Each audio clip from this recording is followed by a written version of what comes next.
Welcome to English Exams. This video is copyright. IELTS Listening Test. You'll hear 4 recordings and you have to answer questions based on what you hear. You will have time to read the instructions and questions before each recording is played and to check your work at the end of each part. All the recordings will be played once. At the end of the test, you will have 10 minutes to transfer your answers to the answer sheet. Now, turn to Part 1. Section 1. You will hear a conversation between Hannah Green, a student, and Samuel Leet, the operator of a university, talking about the upcoming Labor Week event at the university. You now have 30 seconds to look at questions 1 to 6.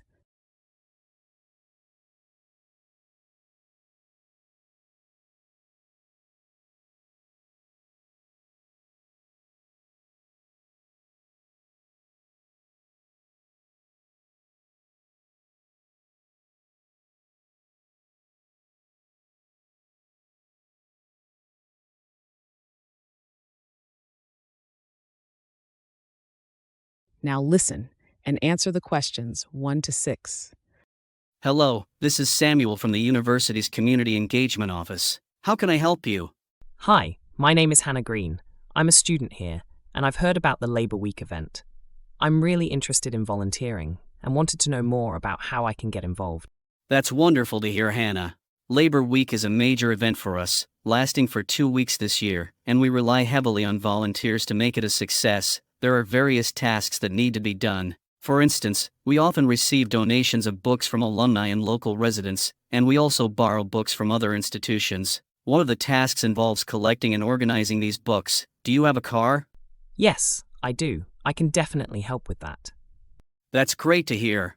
The schedule for collecting books is quite flexible, so we can arrange it to fit around your classes and other commitments. Another important task is maintaining the records of the books we receive and those we need to return. It's crucial to keep these records up to date.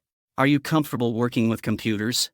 Yes, I'm quite proficient with computer software and programs, like Office and Excel. I've done similar work for my professors before, actually.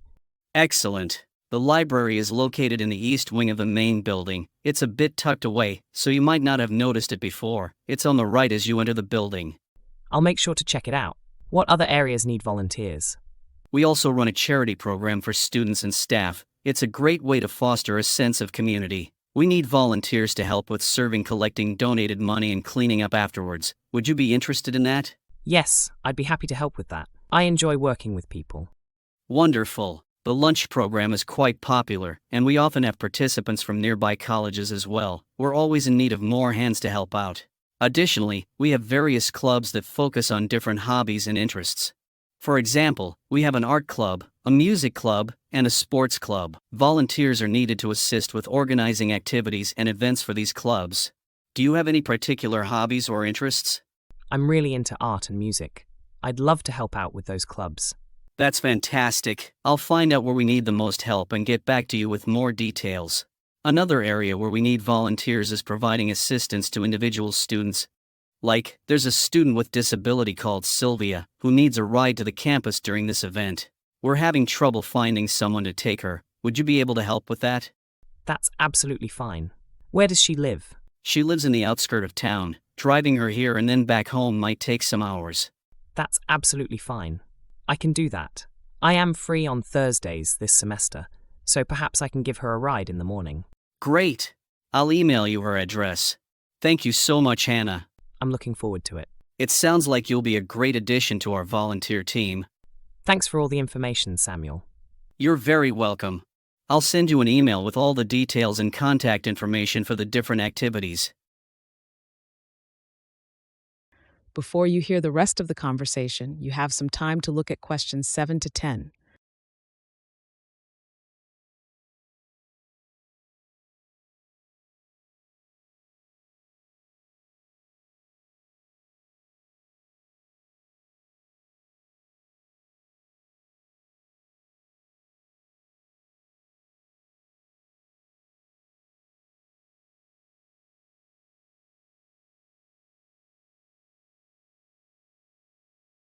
Now listen and answer the questions 7 to 10. There's one more thing. During Labor Week, which is planned, as I mentioned earlier, for 2 weeks, from October 12th till October 26th, Volunteers Group also organizes social events, which is a great way to make new friends, so we have already planned several events. Would you like to know about them? Sure. On the 12th of October, we're holding a quiz night. A couple of students are great at planning unusual ones, and we always fill the university hall. Okay, that sounds actually fun. Can I do anything to help? Well, because of the number of people, we need plenty of snacks and refreshments for halfway through, so our volunteers usually help us with that. I'm sure I could. I'll think about what to make and let you know. We'd be certainly grateful, thank you. Then on the 18th of October, we're holding a dance competition, also in the University Hall. We've booked a band that specializes in music of the 1990s. They've performed before, and we've had a lot of requests to bring them back. I don't know any songs from 90s actually, and I also don't play any musical instruments, but perhaps I can help with something else. Don't worry about that. We need extra staff to check the tickets at the door, especially, it can be quite a bottleneck if everyone arrives at once. Okay, I'm happy with that. We're also arranging a Halloween party. We're expecting that to be a really big event, so instead of the University Hall, it'll be held in the Amberley Hill Castle, on the 26th of October. I beg your pardon. Can you repeat that, please? Amberley Hill. A-M-B-E-R-L-E-Y. It isn't on campus itself, but it's only a couple of miles away. Castle will be providing dinner, but we are still to design posters for Halloween. Perhaps you can help us with that. Well, actually, yes. Like I said before, I am very good with computers, and I can work with different computer programs.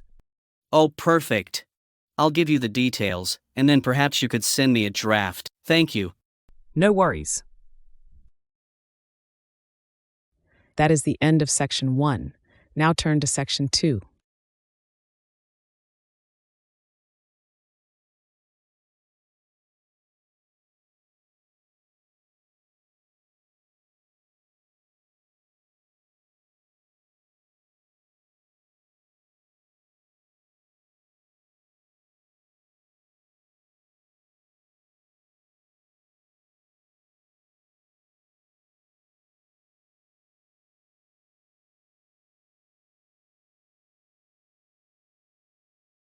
Section 2. You will hear a talk about the Green Festival, an event focused on promoting environmental awareness and sustainable living practices. First, you have some time to look at questions 11 to 16.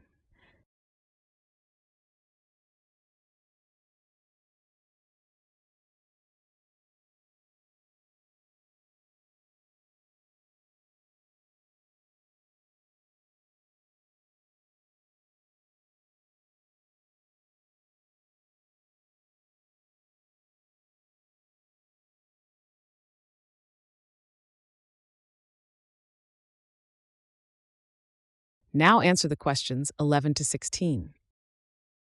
Good morning, everyone, and welcome to the Green Festival, one of the most anticipated events in our community.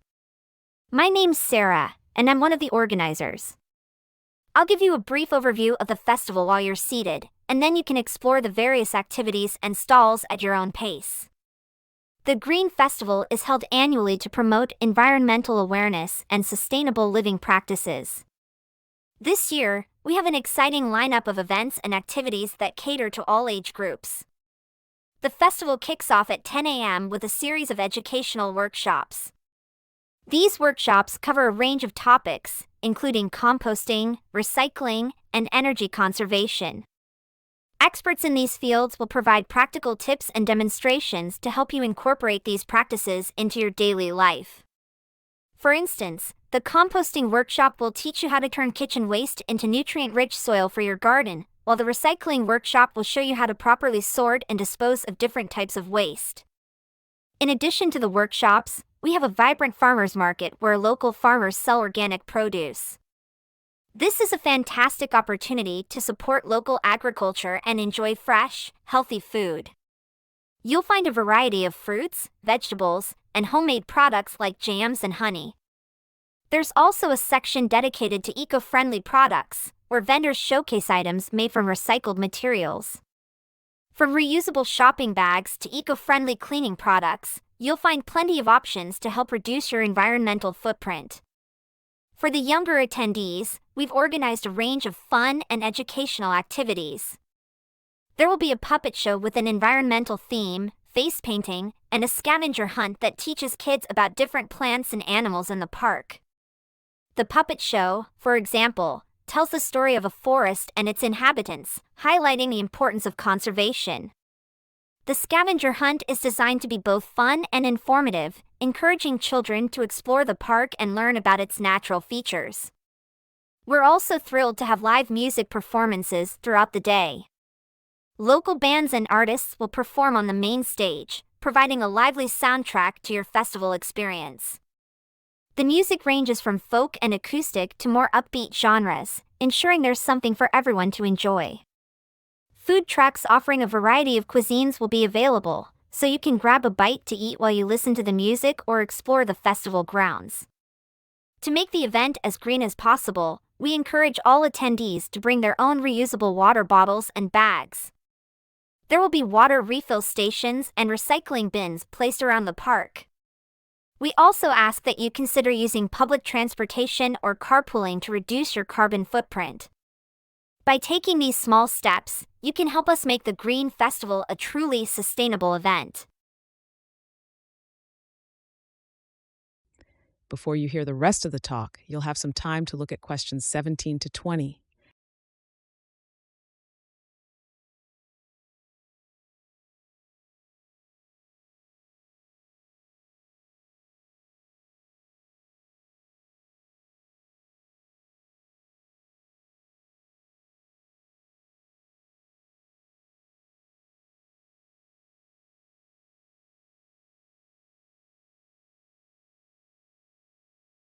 Now answer the questions 17 to 20. We'll also be exploring the eco-village that's part of the festival grounds, where there's plenty to see and do.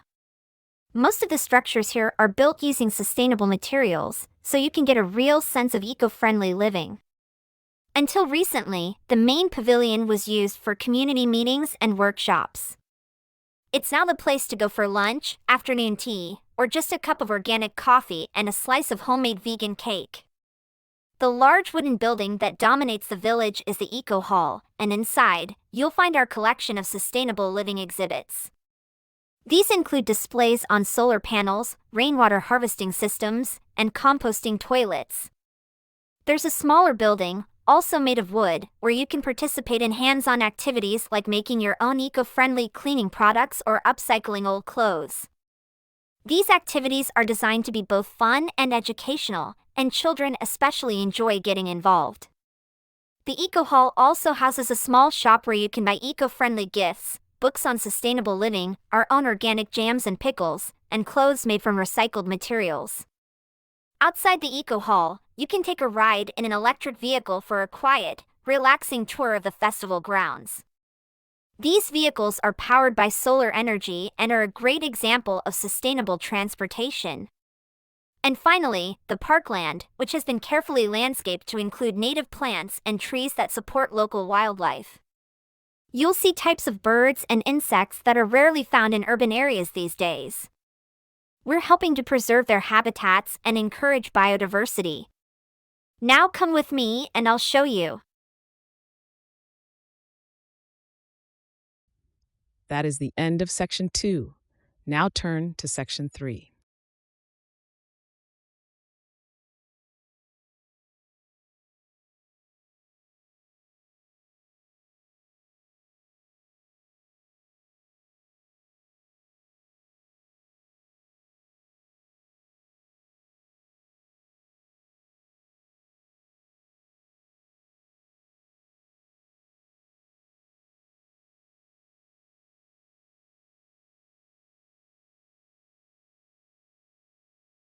Section 3. You will hear a conversation between two university students, Jackie and Liam, who are discussing their group project on renewable energy sources.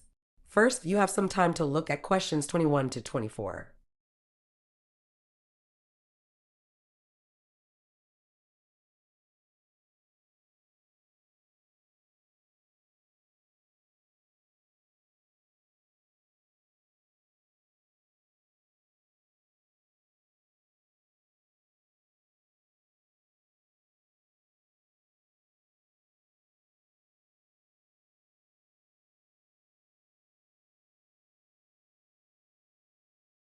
Now listen. Hi Liam, how are you? Did you get the copy of the article on renewable energy sources I emailed you last night? Yeah, I have it right here. I've read through it. So do you think it's a good topic for our group project? I thought it would be interesting to explore something so relevant. Well, initially, when I started reading it, I thought renewable energy sources, and although I have to acknowledge that they are quite fascinating, might not provide us with enough material to discuss comprehensively. It's such a widely covered topic. But there's much more to it than that, don't you think? Yeah, I realize that now after reading the article. There are so many facets to consider, and I'm really keen to dive deeper into the topic and explore all the angles. That's fantastic to hear. I was hoping you'd find it engaging. Actually, one of the things that caught me by surprise was just how many different types of renewable energy sources exist. I wasn't aware of the full spectrum. Exactly. While a lot of people are familiar with solar and wind energy, there are lesser-known sources like geothermal and tidal energy that are gaining traction, and they're really becoming a game changer.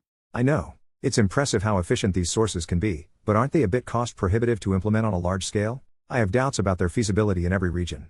Well, actually, I think some of them have a lot of potential, especially in countries that have the right natural conditions. They could be a better alternative to fossil fuels. So, do you think we should focus on the cost-effectiveness of these renewable sources? Yes, though I think we should also highlight the environmental benefits, and it's crucial to present a balanced view. I must admit, I've sometimes been more fixated on the environmental impact and haven't considered the costs involved as much, so that might not be the best approach, right? It's a common oversight because the environmental aspect is so important. The article mentioned that while the initial investment for renewable energy is high, the long-term savings are quite substantial. Honestly, that part didn't surprise me at all. It's something we should definitely emphasize in our project. No, but I was confused when the article mentioned that the adoption rate of renewable energy sources has slowed down recently. It's 4% now compared to a previous level of 8%. It doesn't seem to add up. That's likely because not all renewable energy projects are viable. Some sources just aren't efficient enough to be widely implemented and end up being abandoned for various reasons. Before you hear the rest of the conversation, you have some time to look at questions 25 to 30.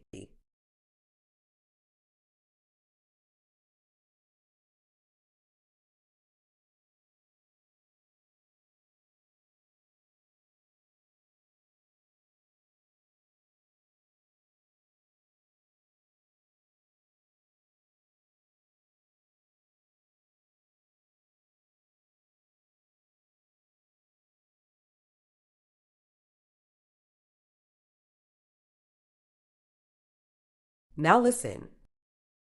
Okay, now let's identify some specific examples from the article on the challenges of implementing renewable energy projects. There were quite a few interesting points raised. Sure. I think there are some mentioned in the section where they interviewed various project managers. Let me find that part.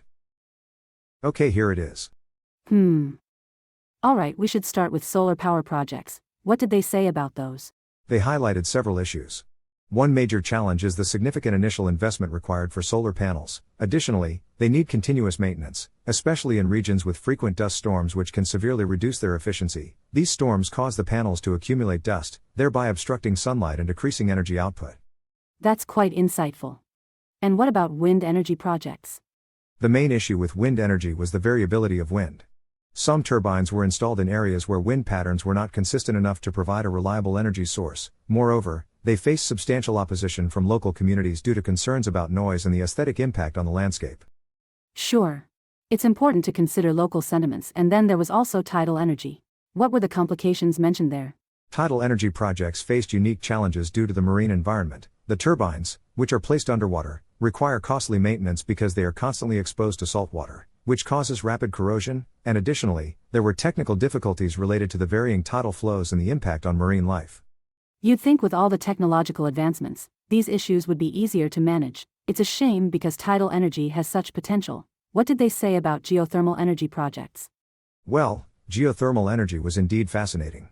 It's highly efficient but only feasible in specific geological locations. The primary challenge is the high cost and risk associated with drilling. Drilling into the Earth's crust to access geothermal reservoirs can be very expensive, and there's a risk of triggering seismic activity, which makes it a less attractive option in some areas. Right. But wasn't there a problem with drilling too? Exactly.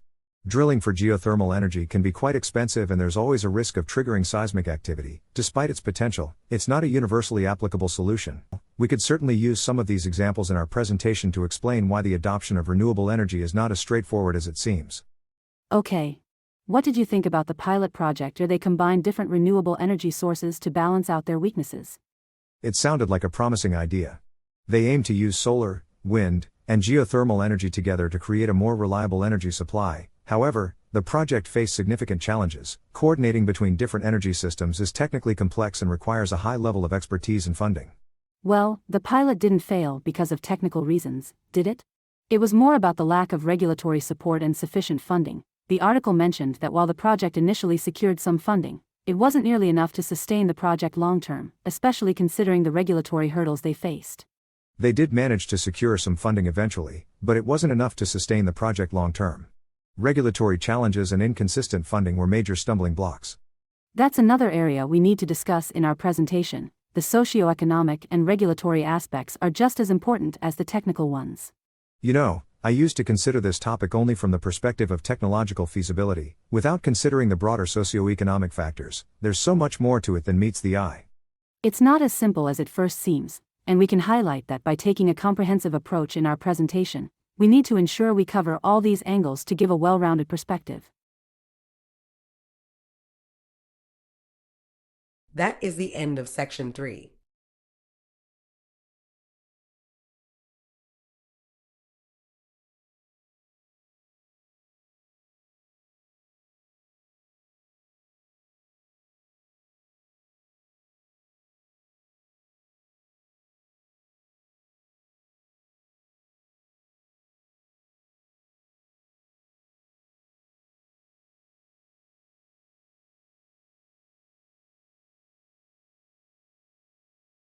Section 4. You will hear a lecture by Dr. Warren Gray, a researcher on how digital technology is transforming education in Africa.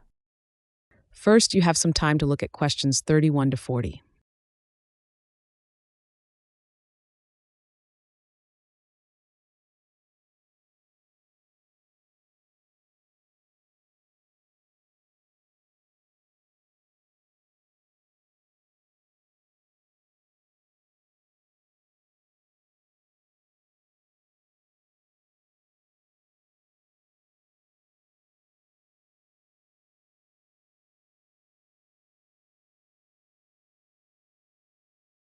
Now listen and answer the questions.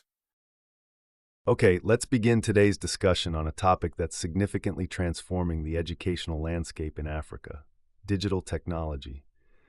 The use of digital technology in education has shown immense potential to address some of the long-standing challenges faced by schools across the continent. One of the primary issues in many African schools is the lack of access to quality learning materials. Often students have limited resources, which hampers their educational experience. Additionally, classrooms are often overcrowded, with a high student-to-teacher ratio, making effective teaching difficult.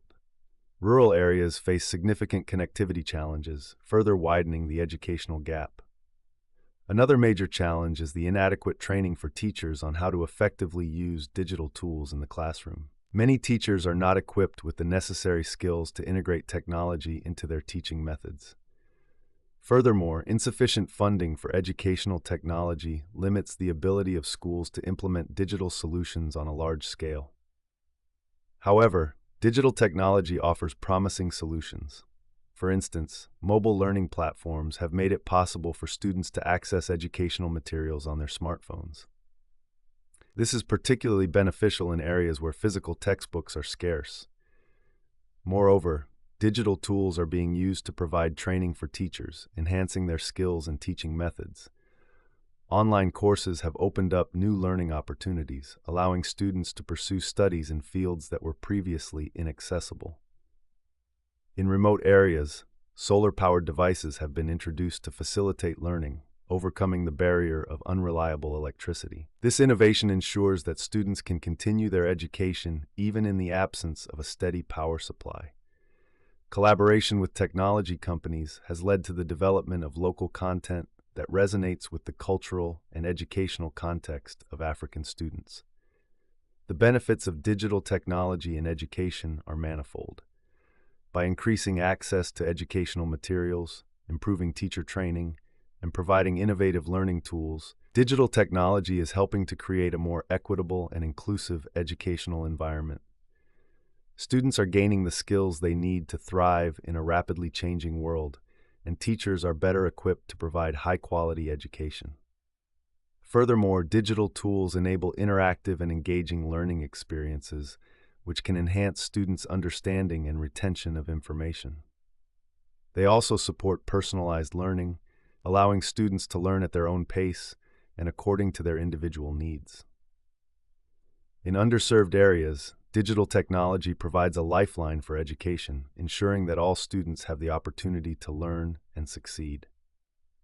Digital platforms also offer the ability to track and assess student performance, providing valuable data that can be used to improve teaching methods and educational outcomes. This data-driven approach to education can help identify areas where students may need additional support and tailor interventions accordingly. In conclusion, while there are still challenges to overcome, the impact of digital technology on education in Africa is overwhelmingly positive. As more schools and communities embrace these technologies, the future of education in Africa looks bright. Digital technology has the potential to transform the educational landscape, providing students with the tools they need to succeed and creating a more equitable and inclusive world. Looking ahead, it is essential to continue investing in digital infrastructure to support the widespread adoption of these technologies. Bridging the digital divide is critical to ensuring that all students, regardless of their location or socioeconomic status, have access to quality education. Additionally, digital technology can contribute to sustainable development by empowering individuals with the knowledge and skills they need to improve their lives and contribute to their communities. Empowering teachers through ongoing professional development is also crucial to maximizing the benefits of digital education. By equipping teachers with the necessary skills and knowledge, we can ensure that they are able to effectively integrate technology into their teaching practices and provide high-quality education to their students. In summary, digital technology is a powerful tool that can help address many of the challenges facing education in Africa. By leveraging these technologies, we can create a more inclusive and equitable educational environment that benefits all students.